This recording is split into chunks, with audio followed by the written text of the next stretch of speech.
જૂનાગઢ અને ગીર સોમનાથ જિલ્લામાં મનોદિવ્યાંગ બાળકોની સેવા કરતી સાંપ્રત ટ્રસ્ટ દ્વારા સોમનાથ ટ્રસ્ટને 80 જેટલા દિવ્યાંગ બાળકોને દર્શન પૂજા હેતુ સંપર્ક કરવામાં આવ્યો। ત્યારે તમામ મનોદિવ્યાંગ મહેમાનોને સ્વાગત કરવામાં આવ્યું। સાથે તેઓને ટ્રસ્ટની દિવ્યાંગ ફ્રેન્ડલી સુવિધાઓ અંતર્ગત ઇલેક્ટ્રિક ગોલ્ફ કાર્ટમાં મંદિરમાં લવાયા। તમામને વિશેષ વ્યવસ્થા અનુસાર સોમનાથ મહાદેવના શાંતિપૂર્વક દર્શન કરાવવામાં આવ્યા હતા।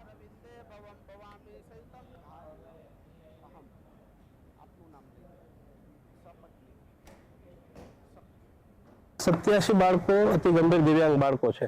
ખાસ અમારો ઉદ્દેશ એવો હતો કે સોમનાથ દાદાનું પૂજન કરી, ધજા પૂજન કરી અને ધજા ચડાવવી। આપણા પીએમ મોદી સાહેબ જે આ ટ્રસ્ટના અધ્યક્ષ છે, સોમનાથ મંદિરના અધ્યક્ષ છે, તેમની સતત નજરાનીમાં આ જે સોમનાથ મંદિર છે એમાં ખૂબ સારી સુવિધા મળે છે। દિવ્યાંગો છે જ વીઆઈપી છે।